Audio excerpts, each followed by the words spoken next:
you for taking time to join us. The sharing you will hear today will be presented by the Dean of Admissions, Professor Goh Sei Song, and after his presentation, there will be a Q&A segment with Prof. Goh and 3 NUS students. So if you have any questions, we greatly appreciate if you could please write them down in the Q&A tab below, and we will answer them towards the end of the webinar. Thank you for your patience. So without further ado, let's begin the webinar. Prof. Goh will share about the NUS experience, important considerations when selecting your course of studies, global opportunities, as well as the process and timeline of admissions application. Prof. Goh, please. Thank you, Grace, and welcome everybody to this webinar. It's really a great pleasure to see all of you here, and I'm very excited to meet so many of you through this webinar platform. And I've noticed that all of you have already sent in many questions in the Q&A, and I've read through some of them, and I'll try to address them during the course of my presentation as well. So let me first get my slide up first, and then we'll get going.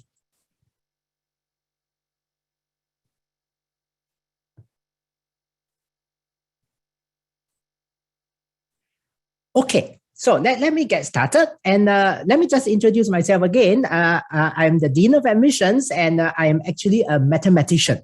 So I'm a mathematics professor, and I would like to introduce you to the National University of Singapore. Now, you are actually at a very important juncture of your life. This is an important time for you because you are going to decide on what are you going to study in the university. Currently, there's a paradigm shift in university education. Unlike the old days, a university education is actually beyond a paper qualification. It's beyond just simply accumulation of knowledge. And instead, from the university education, you will learn disciplinary knowledge. You will also learn future-ready skills. And we will learn how to integrate these two things together. This is necessary because nowadays the world is very complex. The problems of tomorrow are something that actually just having one knowledge about one discipline is not going to solve it for you. That's why we need to provide you with interdisciplinary learning opportunities. And through the internet and connectivity, the world is now much more connected. So we need to provide you with global learning perspectives as well. And at the same time, at the end of the day, after your study, you're going to join the workforce, and we need to prepare you for your future career. We need to provide you with internship opportunities. And with all this in mind, a natural question that comes to your mind, which many of you, I believe that when you come to this webinar, you want to ask this question too. How do I decide what course of study should I pursue? Now, let me ask you back two questions instead. What is your passion? What is your aptitude? You need to be passionate about what you study. You need to be good at what you are studying. Because if you're armed with the passion and aptitude, this is going to go a long way in facilitating your studies for you to gain the knowledge and necessary skill sets. Think longer term. After your graduation, you're going to join the workforce. And when you join the workforce, what happens here is that most likely your first job will be related to what you studied in the university. And you need to be passionate about that area. You need to be good at the area so that this will actually help you to enjoy your career in the years to come. Welcome to the NUS Experience. And just let me give you some facts and figures about NUS. NUS is among the best university in Asia, and we are among the top 25 universities globally. And we are a research-intensive, comprehensive university. And because of this, we actually offers almost any kinds of bachelor's degree program that you hope to study in a university. Most likely, we have it. We have more than 60 bachelor degrees program, and we have a very vibrant student life. We have more than 200 clubs and societies and interest groups. Although Singapore is at one corner of the world, but nevertheless, NUS is well connected with more than our 300 partner universities in over 40 countries. And our graduates are very employable. We're among the top 10 universities for global employability of graduates. So let me tell you a little bit more about NUS story. Now, NUS is actually Singapore's first and largest university. We have actually taught generations of architects, doctors, engineers, lawyers, scientists, and so on and so forth. And our research also impact lives and actually making impact in their respective areas. And we are just getting started. And let me summarize. What can you expect from the NUS education? I would say that the NUS education can be summarized as the 3 C's. Customizable, challenging, and current. How are you going to make it work? That is entirely up to you. And let me explain the 4 key pillars of the NUS education. What are the 4 key pillars of the NUS education? Now, in the first place, the NUS curriculum can be viewed as 3 components. The first component is what we call a common curriculum that provides a rigorous, broad-based intellectual foundation that prepares you for you to pursue the area of your major. So that is the first component, common curriculum. Second component, major requirements.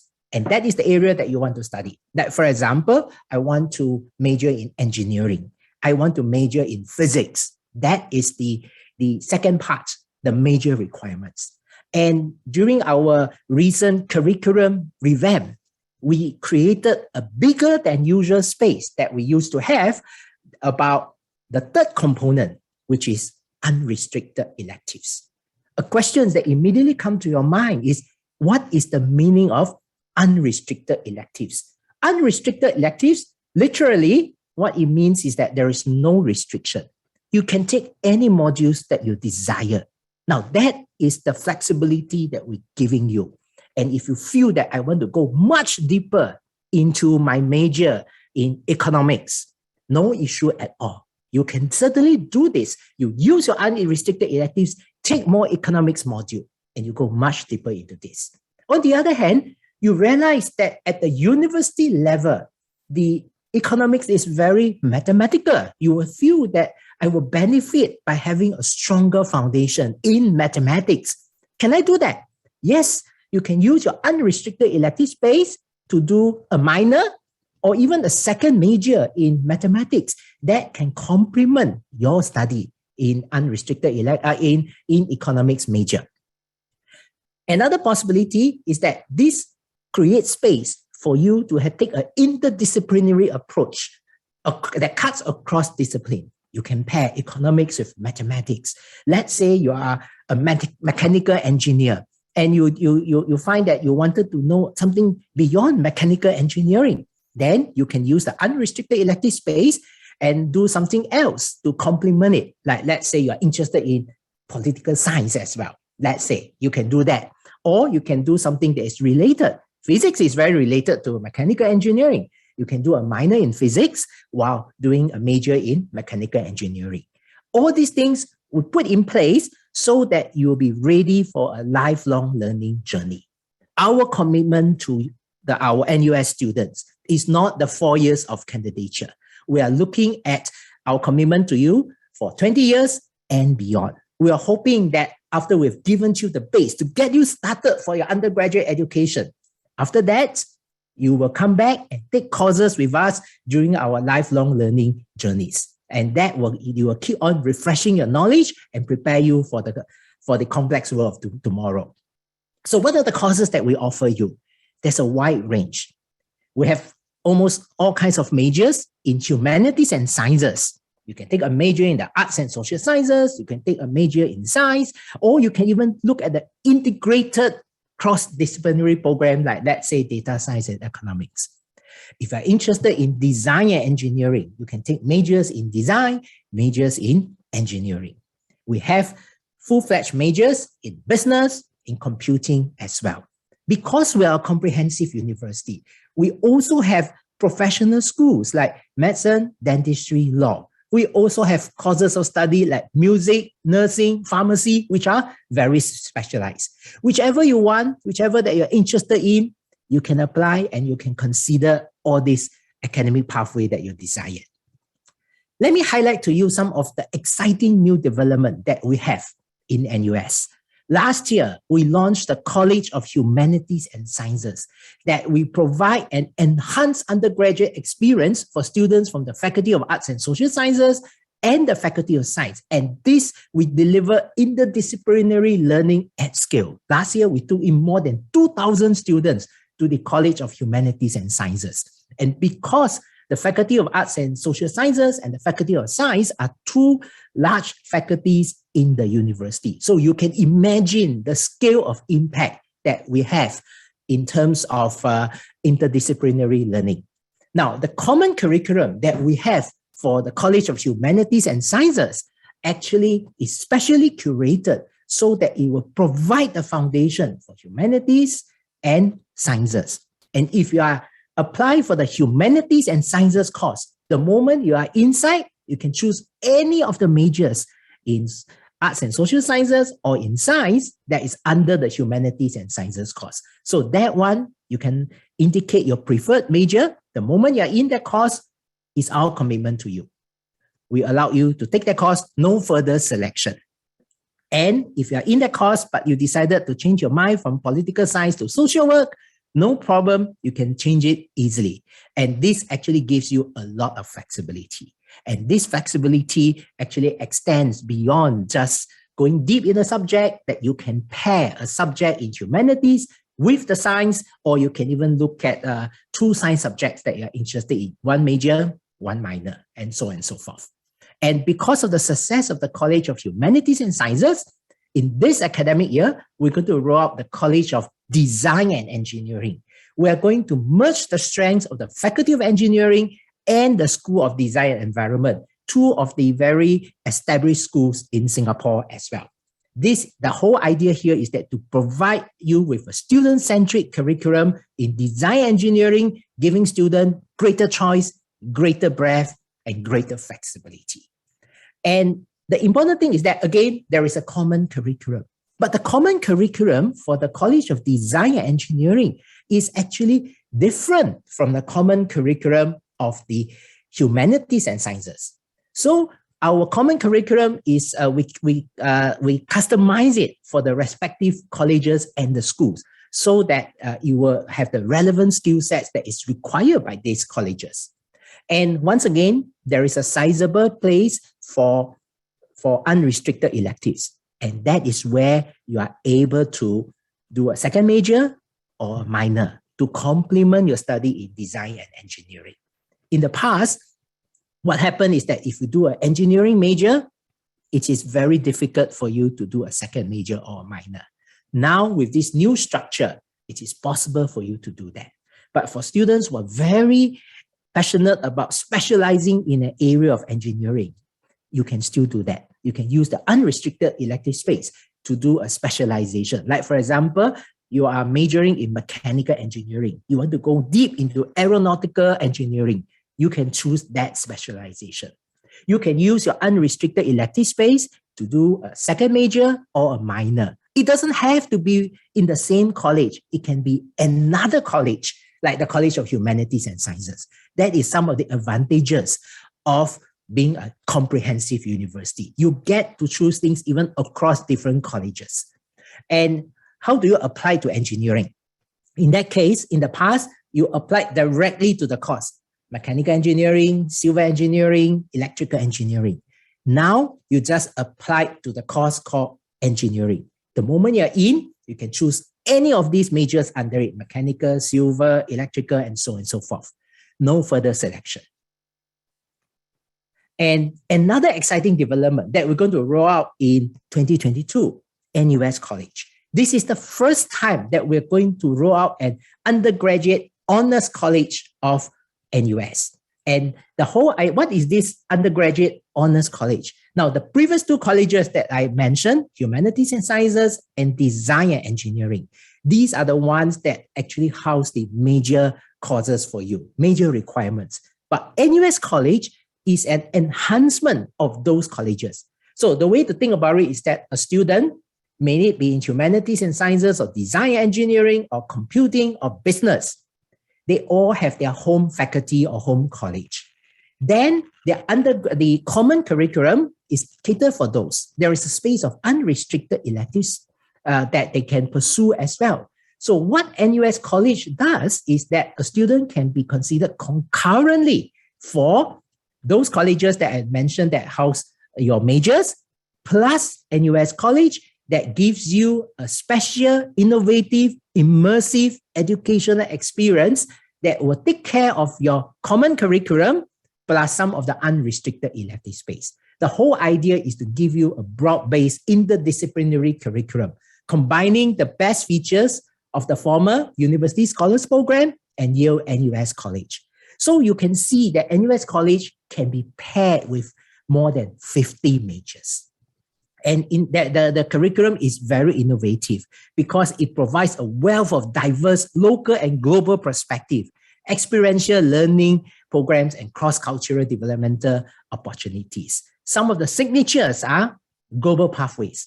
And we offer specially curated global experience module that can be embedded into your student exchange and study abroad programs as well. At the same time, you stay within NUS University Town for at least 2 years. And so you're going to live together and take classes together in small group, small classes, small class size, together with students of different discipline. And that's where you get to interact with people of different discipline. So we transverse academic disciplines and you form a tight-knitted collegial community with residential stay. And how to apply for NUS College is integrated together with your application of NUS. You have 8 choices on your application form. On top of it, they will ask whether would you like to be considered for NUS College. If you are, check the box, and then you need to submit some additional application material and you'll go through a holistic admission process. So that is done concurrently. And like I said, this is the opportunity of a lifetime. You can go beyond a single degree. So you notice that I mentioned a few keywords: double major, major minor, second major, second degree, minor. What are these? So let me try to explain a little bit about this terminology. Every student has a major. Now, for most of the courses, apart from those professional schools like medicine, dentistry, and law, most of these courses, every student will graduate with 40 modules within the 4 years. So 40 modules, and the major requirements like for humanities and sciences and for design engineering, major requirements, 15 modules. There is a sizable size of unrestricted elective space that is more than 10 modules. What to do with those 10 modules? You can actually do a second major. Primary major, 15 modules. Second major, 10 modules. You can notice the reduction in intensity. Minor, 5 modules. We are totally flexible about this. You can actually start off with a minor. You like it so much, you can up it to a second major. And then you like it even more, you can up it with a second degree. And that brings you to a double degree. Now, 1 degree is 4 years. Now, you may think that, does it mean that doing a double degree, that takes a total of 8 years? That is not the case. In fact, our double degree programs, depending on how you pair the 2 degrees together, some can even be as short as 4 years. It's possible, like in the College of Humanities and Sciences. Others, like let's say mathematics and computer science, that is 5 years. That is possible. So you have a lot of possibility, a lot of flexibility. And what else? We want you to enjoy your university life. We want you to explore things that you always wanted to try, but without worrying about the grades. So we have what we call a grade-free first year. Now, at the end of your studies, we will look at your grade point average, GPA, for you to eventually award a class of honors. Now, some students may get worried. It has been the transition between pre-university education and university education is quite big. So the question is that, is it possible for you to get used to university life? Not to worry, we have what we call the grade-free first year. So for grade-free first year, the modules that you take in your first year, if you like the grades, keep it. No problem. You can count towards your graduation GPA. But if you find that the grades could have been better, not to worry. As long as you pass it, it can still be counted towards your 40 modules for graduation. but the GPA will not be counted. So this will enables you to get used to university life and for also for you to try interesting courses without worrying about the grade. We also have the undergraduate research program. As you know, NUS is a research-intensive university, so there are ample opportunities for you to do research. Sometimes you can do, in the final year, you'll get to do research. But in your year 2 and year 3, you can also do research under our undergraduate research opportunity programs. Some programs even allows you to do research as early as the first year. So research is something that you definitely get to do. And some students say, I'm interested in certain modules, but these modules are not available in the curriculum. We even have a space for you to design your own module under our Design Your Own Module initiative. And I will strongly encourage you to take advantage of our global opportunities. Learn outside your comfort zone, so that you go and learn with counterparts overseas in another country to develop personal life skills and immerse in a new culture, expand your horizon, expand the scope of your learning and apply it to the real world. And essentially make the world your classroom. Our flagship student exchange program allows you to spend 1 semester or up to 1 year in one of our 300 partner universities. The beauty about the student exchange program is that in terms of school fees, you will still pay NUS school fees. And before you go for your student exchange, we will have academic advisor giving you advice about the module that you should take so that it can be mapped into your graduation requirements when you come back to NUS so that you can still graduate on time. Some students say that spending 1 semester is too long. You would like to see the world, but you prefer not to spend 1 whole semester. This is possible for you to take the summer and winter program. Shorter duration, 3 weeks to 6 weeks. Have a taste about how is it like studying in another country, embracing another culture. Another highlight of our study abroad program is the NUS Overseas Colleges. And what is this NOC? This is a very nice program for students who are very keen to be an entrepreneur. What you do is that you actually go to one of the 15 entrepreneur hotspots around the world. We have partner university for you to take classes. And the most important thing is that you do an internship at a startup for up to 1 year. We have more than 3,400 students who have gone through this program. And after this program, they have founded more than 800 companies. So gain the first-hand experience of being an entrepreneur. So these are the places that we have all these NOC, NUS Overseas Colleges. It can range from North America, in Silicon Valley, New York, to Europe, to China, and Southeast Asia. So you can actually see that there is a wide range of opportunities for you. Actually, it's entirely up to you about how you want to craft out your NUS education. But then you may think that, does it mean that all the exciting things that you can have for your university education, you must go overseas? Are there any possibility that you have all the nice learning opportunity, but actually you stay on campus? The answer is yes. We have a wonderful campus and you can make yourself at home on the campus. And we do have 3 different types of places for you to stay on campus. The first type is what we call the traditional halls of residence. And what happens here is that you'll get to stay there, have a place to stay, and there is a rich culture of activities, sports, community activities, cultural activities, and so on and so forth in the halls of residence. For many of you who are Singaporeans, many of your parents, if they are NUS graduate, probably must have stayed in some of these halls of residence. Ask your parents, Shears Hall, Raffles Hall, Yusok Halls, do all these ring a bell to them? That is the traditional halls of residence. A place to stay plus vibrant student activities. There is a new type, which is what we call residential colleges that came out when the university town of NUS were launched. The residential colleges, again, you get a place to stay. You have lots of activities, but there's a third component. You get to actually attend small classes as well that can be counted towards the common curriculum. So this is the second type. You get to take some classes there as well. So you have Tembusu College, Cinnamon College, and so on and so forth. Then the third type of student accommodation is student residence. Some students prefer to have less activities. You would like to have a place to stay. You can always stay within our student residences. But nevertheless, it doesn't mean that it's just like a hostel place for you to stay. There are still a lot of cultural exchange because we have a rich group of international students who stays there, and we also have recently enhanced pastoral care and support to the student residences. And you get to connect with like-minded peers, that will cheer you on, that will challenge you in music, in arts, in sports, community services.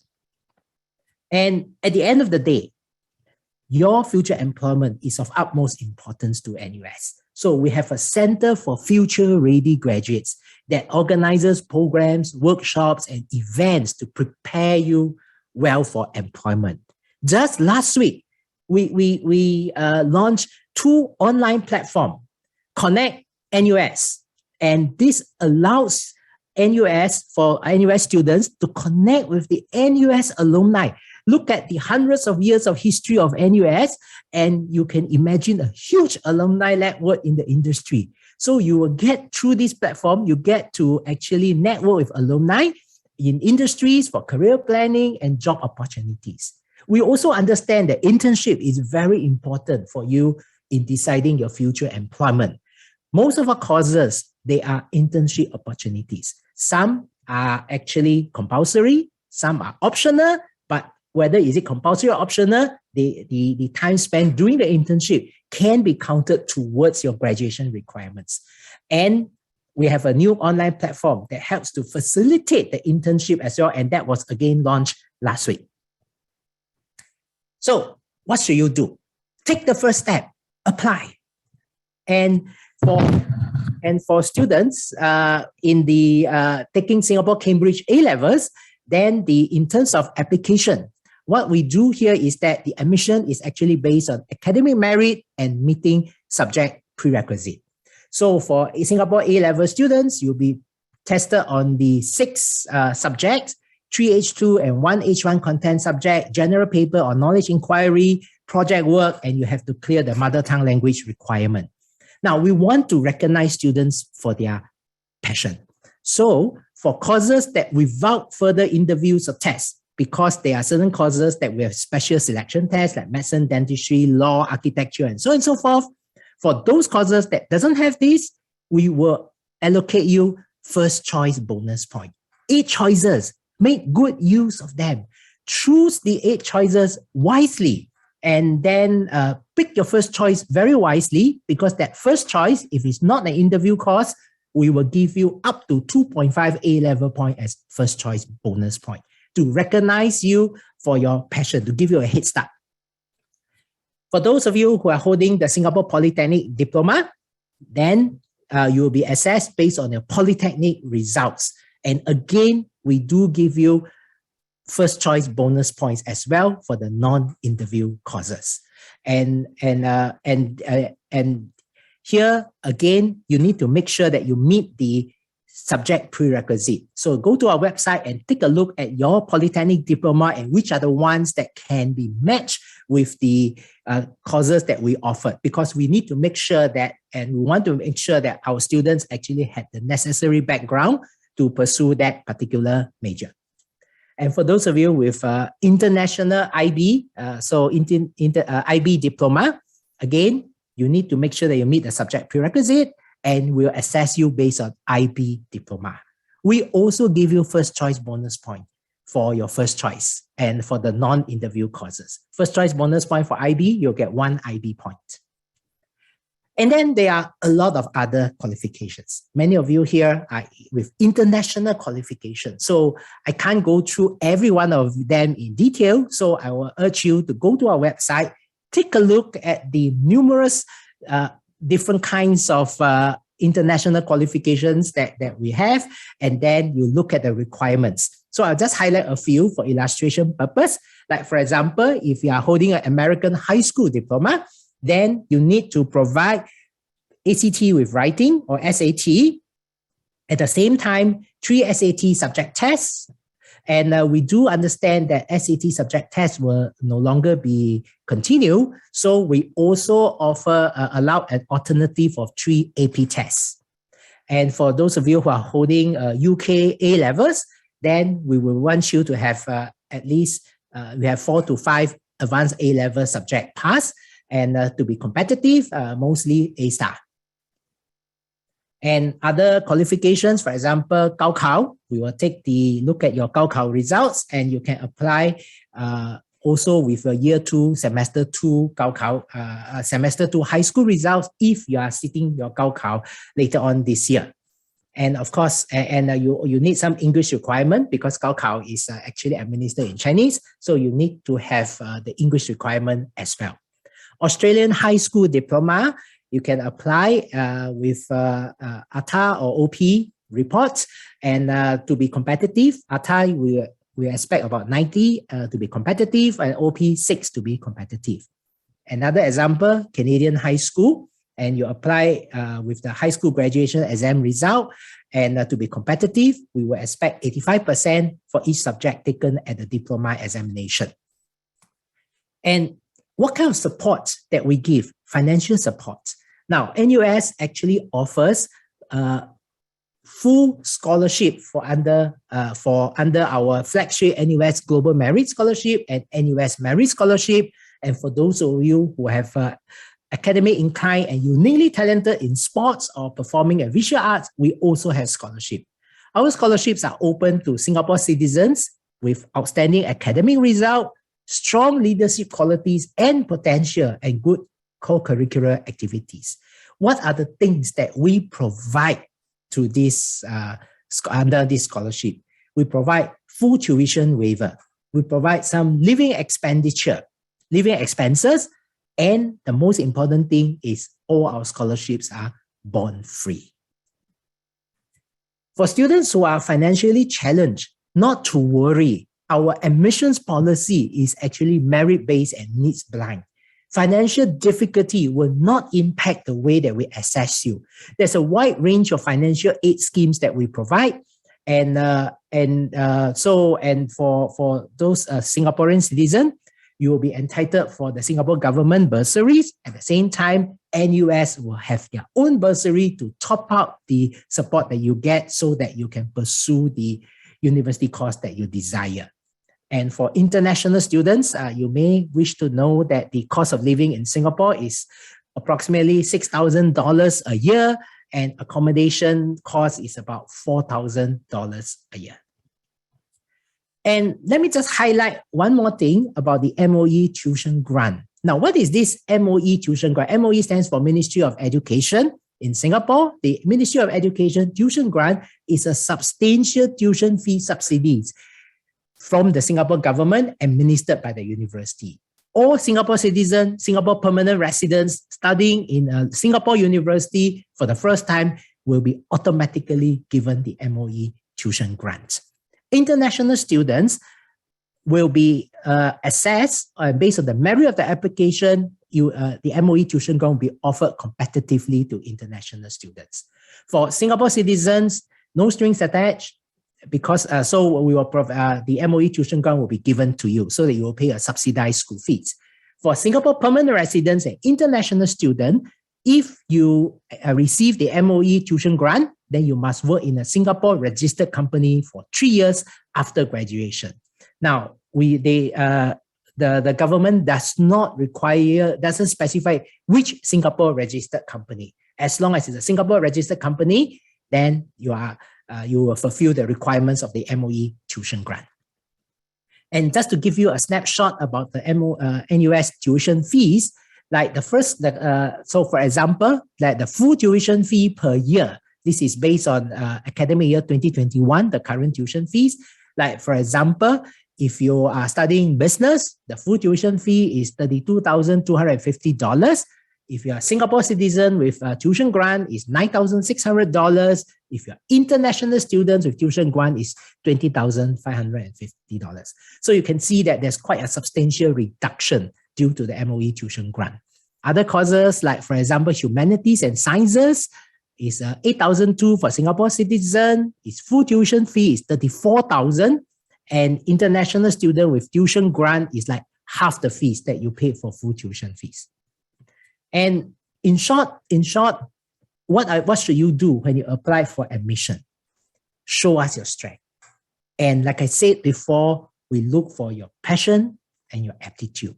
So the first choice bonus point, use it wisely for those qualifications that they have first choice bonus point: Singapore Cambridge A-level, Polytechnic, IB, and NUS high school applicant. For aptitude, some of you may want to highlight some of the achievements that you have beyond academic grade under our aptitude-based admission. You know, things that we consider: the ability and the interest, your experience, your leadership, your exceptional talent. Fill up the information. And so this is a checklist of what you must do in your application. Look out for the application timeline. For the A-level applicant and also for the Polytechnic applicant, please check the indicative grade profile. Now, the indicative grade profile is essentially talking about the grade profile of students that were admitted last year. So of course, it may change from year to year. So it's only a guide. So please take a look at it carefully, and that is just give you a guide about the level of competition of different courses. And if you can estimate your expenses with our financial needs calculator, and you can apply for our financial aid and scholarship. And so this is my last slide. And if you need more information, please visit our website. And on our website, you'll get a lot more details and information. And for inquiries, you can write in to nus.edu/ask-admissions. Now, I'm sure many of you have a lot of other questions that during the Q&A, we will answer.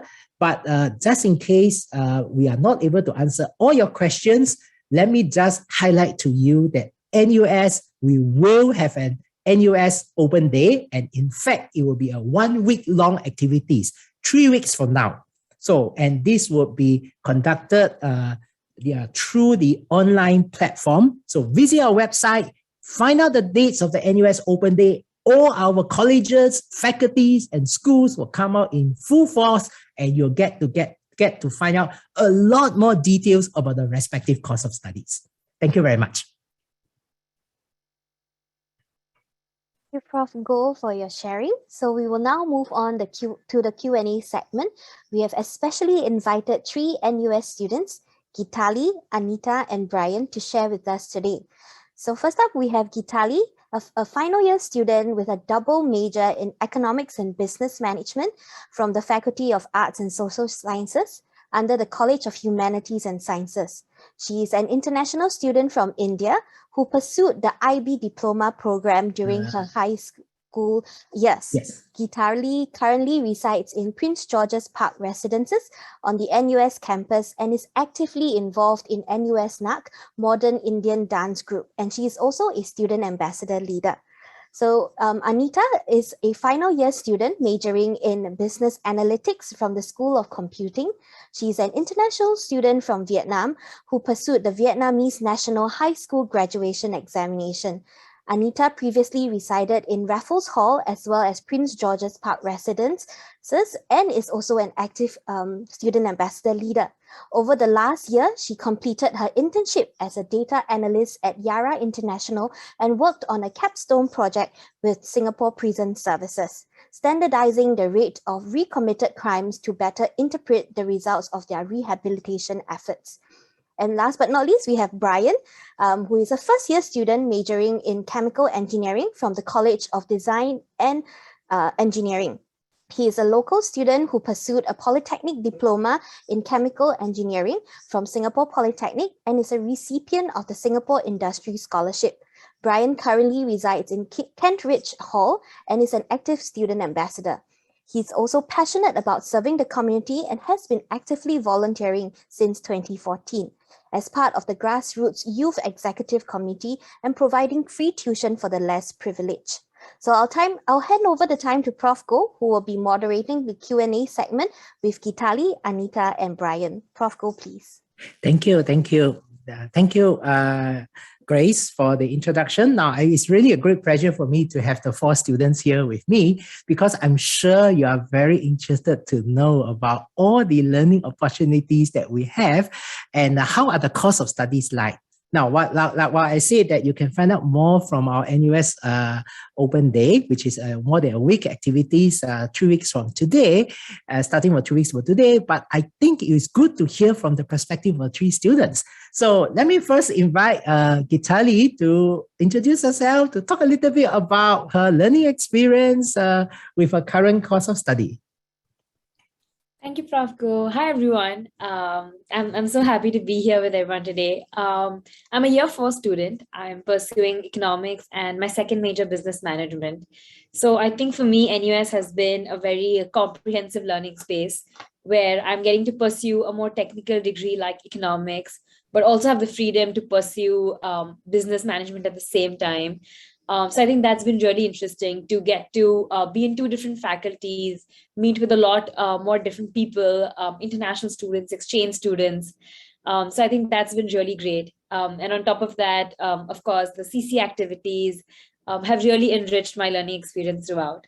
So I think it's been a really comprehensive and amazing 4 years. Thank you. Thank you, Gitali. Let's hear from Anita, who is from the School of Computing. Hi everyone. I'm so glad to be here as well. So I'm Anita. I'm also in year 4. So I am a business analytics student under the School of Computing, and throughout the last 4 years, I've also been pursuing the minor in entrepreneurship. So it is a very wonderful chance. It's been a wonderful journey actually here in NUS, because not only did I get to complete like a very technical degree like in business or data analytics, but I also get to experience with like entrepreneurship and do a lot of both internships and projects revolving my my degree as well. Mm-hmm. I see. Okay, over to you, Brian. Say a few words to our participants. Yeah, hi everyone. So my name is Brian, currently a year 1 chemical engineering student under the College of Design Engineering.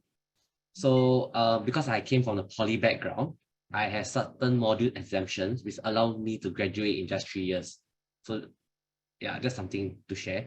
As well, I stay in Cambridge Hall right now. Currently, I'm staying in hall in my own little room. So yeah, it's actually very vibrant. There's a lot of hall life activities, even during this pandemic, with all the safe measures.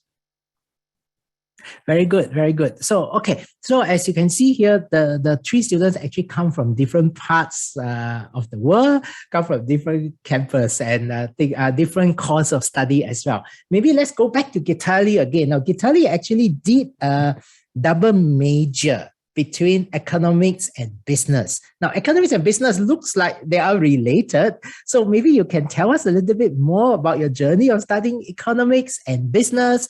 And when do you decide that you want to do a double major, you know, and what are the challenges that you may face as you pursue this double major thing?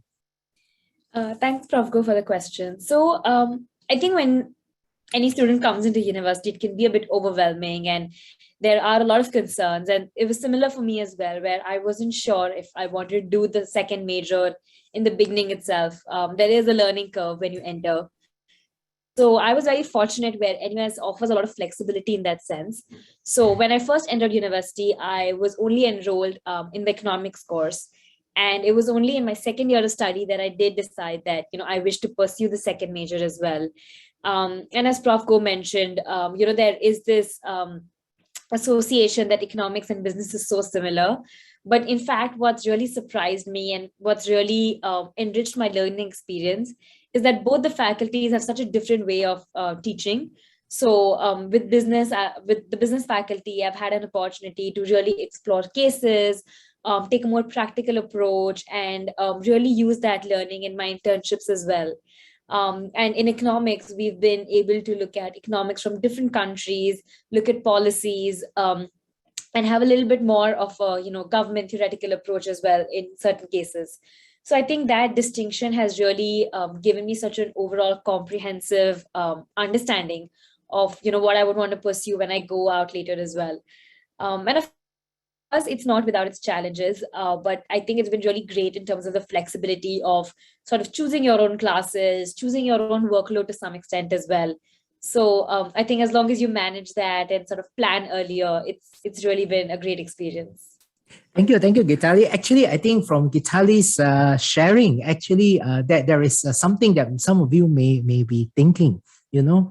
When should I decide to do a double major or major and minor? Now, this is going to be something that when you actually start your application, you will realize that there's a pop-up about what we call multidisciplinary discipline programs, and we gave you a list of combinations about double major, major minor, or even double degree for you to choose. So the question is that, should I choose them? If I don't choose them, does it mean that I do not have a chance to do this anymore? Now, we fully understand this. We want to be supportive. So in fact, what happens is that for double degree, double major, major minor, we actually had 2 points of entry. 1 point of entry is when you apply to the university, and you indicated this, and we find that your background is sufficient for that, we will offer that to you. That is our commitment to you. But then some students, like Gitali, you may decide later, after you have explored 1 year, then you discover that I have the capacity for this, I have the interest for this. Can I do that? The answer is yes. We do have this mechanism, and we have a strong support by our respective dean's office. They can provide you with academic advice, or you can go to your department, they'll provide you with academic advice, and then you can pursue this. So there are 2 points of entry for double degree, double major, major minor. Second point that I want to add on about this is that what we've given you at the point of application is a package, double degree, double major, major minor. Now, as you know, there are many, many possible combinations. We can't possibly offer you all the combinations. So what we can give you is that we give you some of this package, but some of you may have your own passionate ideas about how you want to complement your study. So is it possible for you to do a DIY? You come up with your own combination. NUS is flexible. We allow that to happen as well. And during my presentation just now, I also alluded that you can start off with a minor, and then you can level up to a second major. On the other hand, maybe at the point of application, you ask for a second major. Then along the way, you discover that it's too much intensity. There are 2 topics that I want to learn. So can I reduce the second major to a minor and then could pursue another minor with the space? The answer is yes. That is also possible. So that is the beauty of our double degree, double major, and major minor program. And another thing that I think I saw some comments as well about this internship and getting known about the workplace and things like that. So I think Anita has done an internship in a very hot area, business analytics. So maybe Anita, you can tell us more about your experience in internship. How does the learning in the internship complement the knowledge or enhance your knowledge with practical skill sets? How do you link the dots together? Yeah, I would be glad to. So for School of Computing, we are required to do 6 months of internship for credits. It is part of our graduation requirements, and it is also an opportunity for us to learn in the real field, learn how things are actually done. And so I did my data analytics internship with Yara International, and I was very lucky because the work that I was doing in Yara ended up being something that I really enjoyed later on, and I pursued it later on during my studies as well. So for me, I applied to Yara through the school portal. Actually, the school actually helped us a lot with sieving through all of the good companies that we can apply to, and Yara was one of them. And during my internship, while the technical requirements are not as heavy as what I've learned in school, something that the internship taught me is how to actually deal with other people, other stakeholders in the company. So for data analytics, in school we are usually like it is usually quite straightforward. You are given a data set, you learn all the tools you need to analyze it, and you come up with insights. But in the real context, it's sometimes not as straightforward. Sometimes you have to chase down your managers, ask them what they want you to do, and like really clarify what is expected from you to do in the job, and then deliver that by a certain deadline. And so that experience is really valuable, and it really confirms that I am suitable for this field of work. Thank you, Anita. I think that is very valuable advice. You know, the whole idea here is that, you know, life is a journey. And first, you decide on the course of study. Then you could decide on your future career. Every juncture, you need to make a decision. And then, of course, being reflective, you will think that whether is this the correct decision, and also you need to confirm your decision. I think internship is something that you really get to experience and actually get to hear about. What are the things that how your discipline is applied, how to work with people, and that's where all the interdisciplinary learning comes into place. And this is actually to talk about putting your knowledge into action, into actionable item. So this is something that I think many of you will be thinking of. And in fact, many of our students, some of them actually do more than one internship. And some do multiple internship, you know. It may not be a proper internship, but like, for example, it could be even capstone project. Like Anita, you also did a capstone project with as well, right? On different with the Yes. Singapore prison. Yes. Yeah, that was in with the Singapore Prison Service. We actually got the opportunity to help them understand some of the data that they have collected over the years and see and actually compare them through time. So, for example, has the rate of people recidivating or recommitting offense after being released increased or decreased over the years? So that is something that is, well, technically, when you think about data, you don't immediately think about some fields like prison or rehabilitation, right? But that experience taught me that data really can be applied to any part of life. And seeing that the Singapore Prison Service is trying to digitize, incorporating data into their decision making is really something very eye-opening. That's wonderful. Yeah. Now, of course, I think let's change the topic a little bit, because Brian actually comes from a slightly different background, from the Polytechnic route. And I understand that, Brian, in the Polytechnic, you actually did chemical engineering. And then you continue your passion in chemical engineering to NUS. So, and while you are in your first year, and as you know, our College of Design and Engineering Common Curriculum actually had a soft launch last year when you joined us. So maybe you can tell us more about this common curriculum and how does it compare with the chemical engineering studies that your seniors have. And so maybe you can share with the rest of the applicants, because I think there are quite a number of participants here from the in the polytechnics in Singapore. Yeah, thanks, Prof. Yeah, so just to answer the question about the new curriculum. So currently the college is structured in a way where you do probably about a third, okay, to be exact, 37.5% of your own major. So that's where I'll be learning most of my major stuff. For example, chemical engineering, thermodynamics, fluid mechanics, stuff like that. These are very specifically run by my department in chemical engineering. But now there's a new component of common curriculums. So think of it as in poly, or in poly, you also have to take other certain modules, such as life skills, that may not be relevant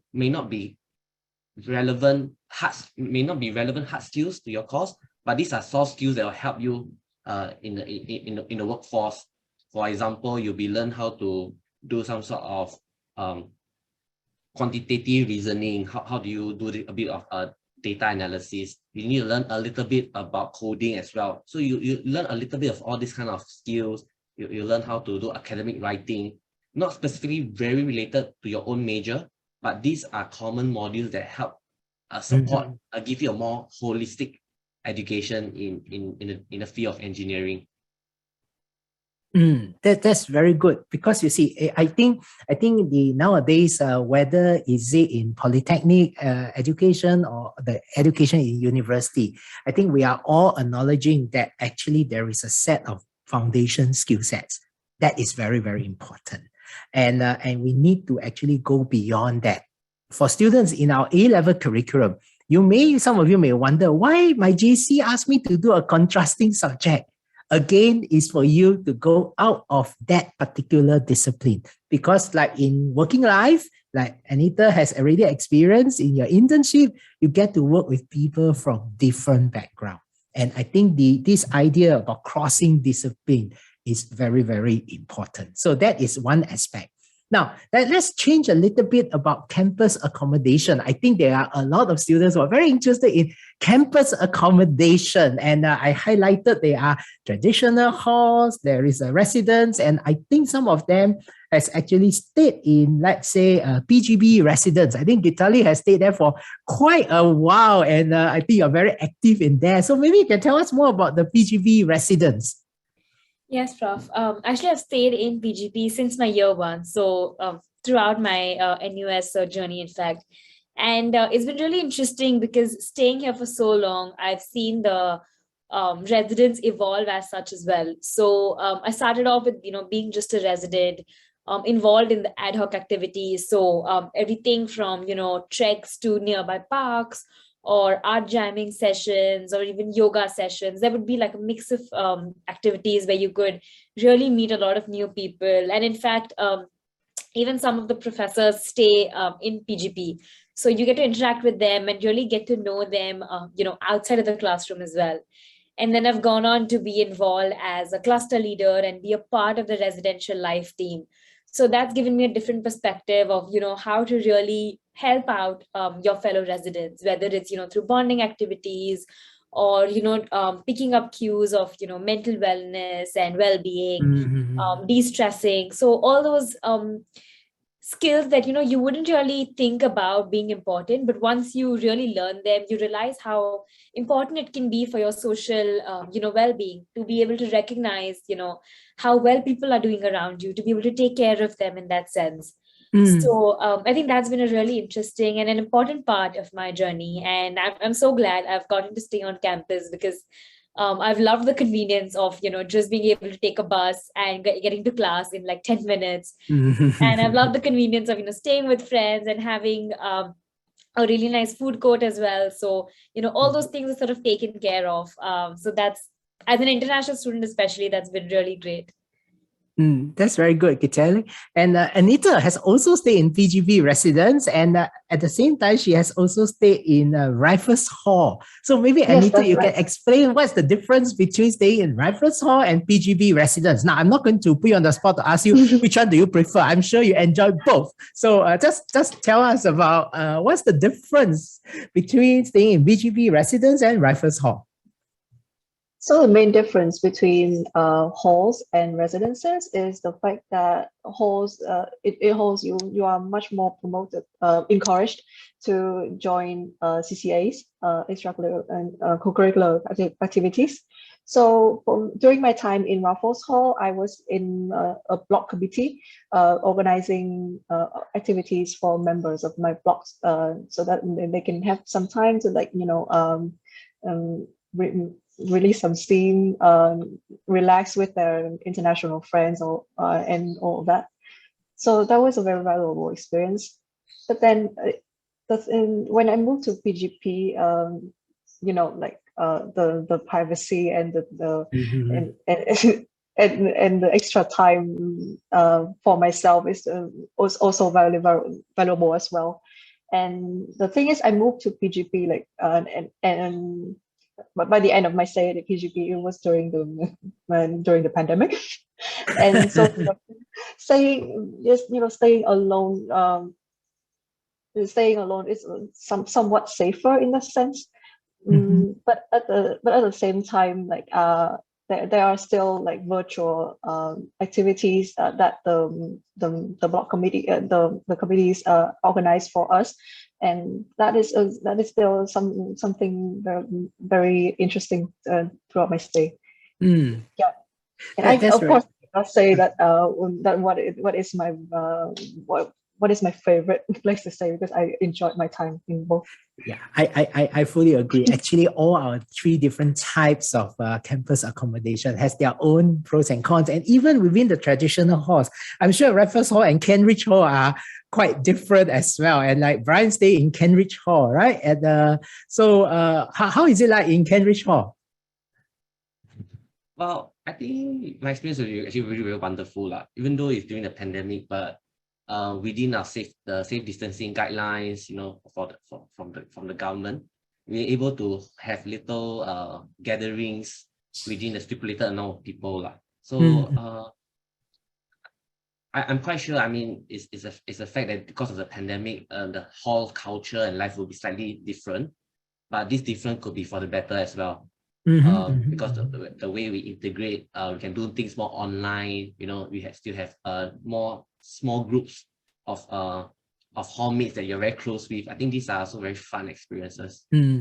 So I guess I think Brian highlighted about the pandemic has changed quite a bit. Like, for example, many of our students, I'm sure Gitali and Anita, about thinking about going for a student exchange program, and I guess the two of you probably got affected about your plans of going for a student exchange program, but Brian definitely has a chance. Like this semester, we already have NUS students going to partner universities for student exchange program. I think many of the things that we used to do probably were affected, like CCA activities and things like that. So, Gitali, you were very active in CCAs before the pandemic, right? So, did you manage to continue somehow through online platform, notwithstanding the pandemic?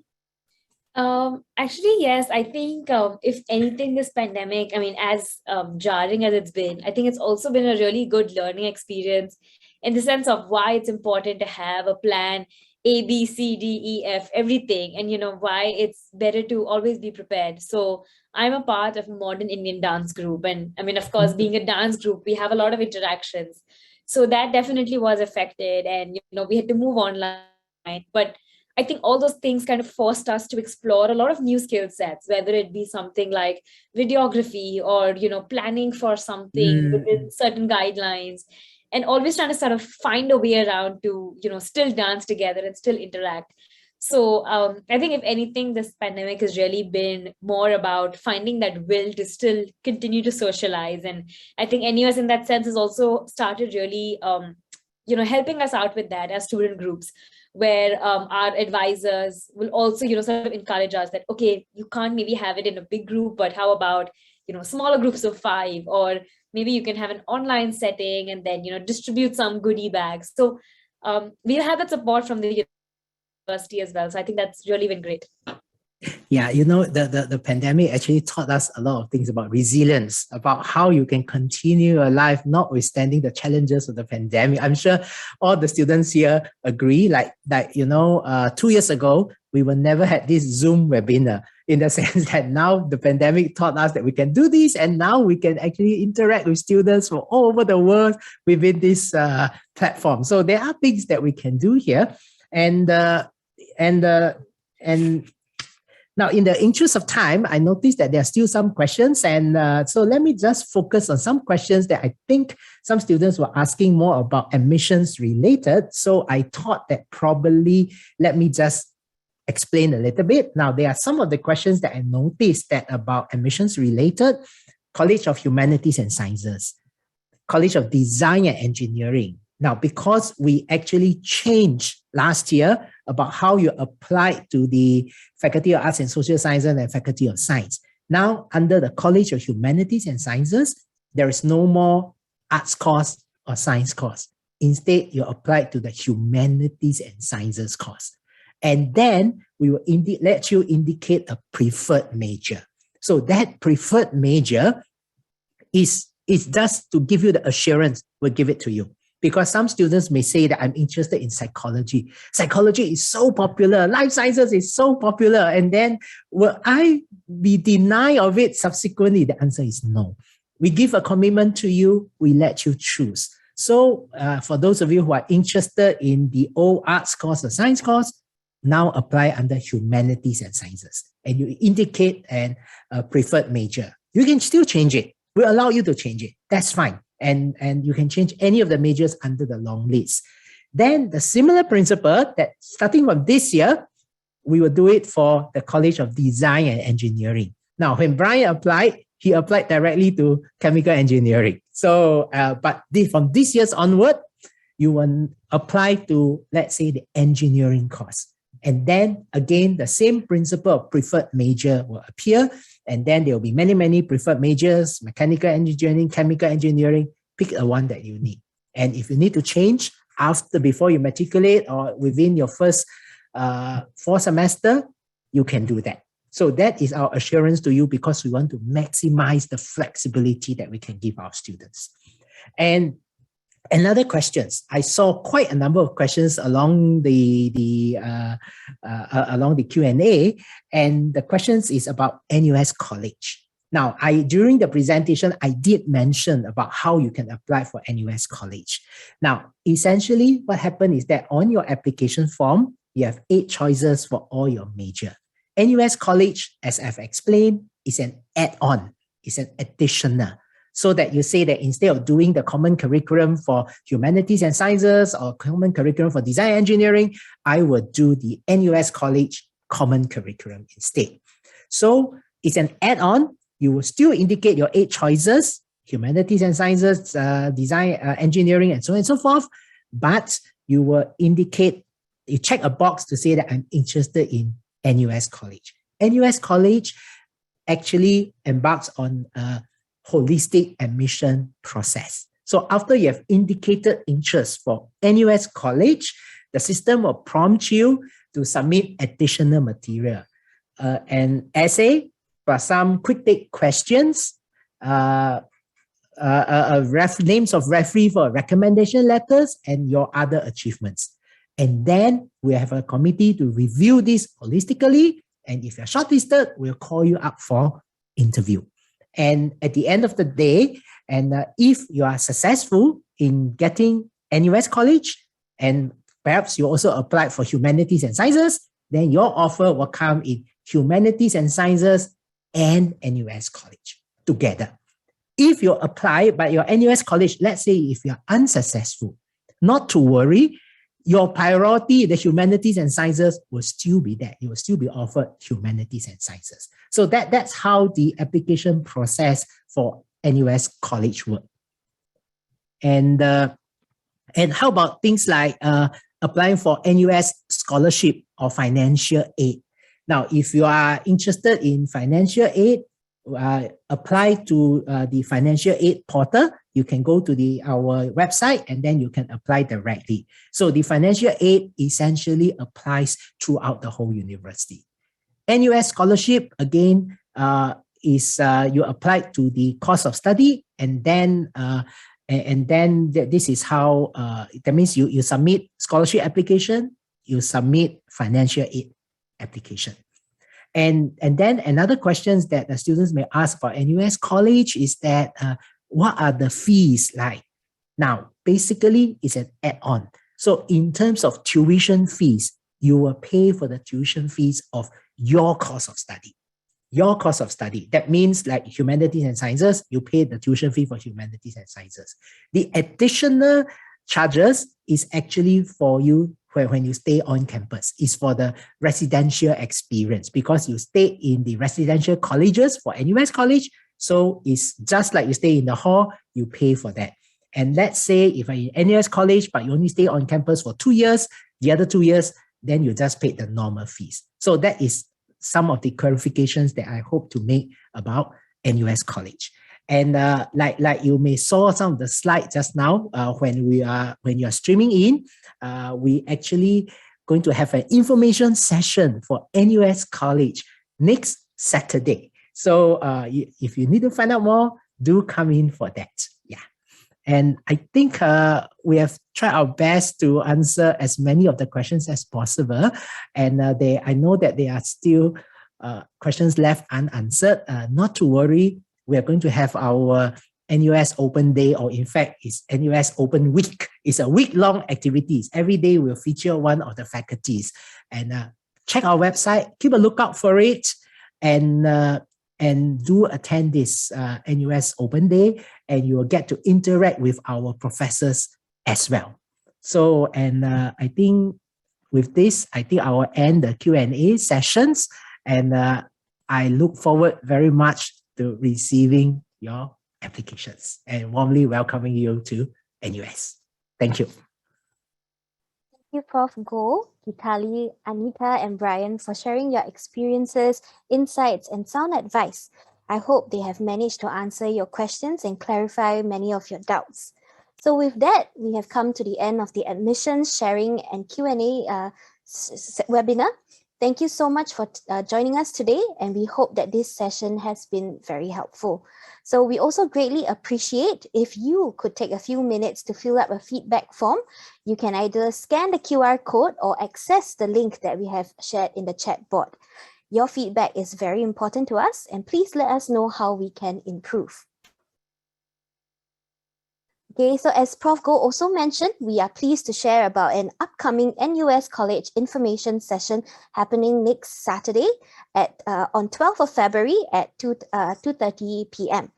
Okay, so join us and you can hear about the exciting NUS College curriculum, international opportunities, and admissions and financial aid processes. So you can also register via the QR code or also access the link in the chat box.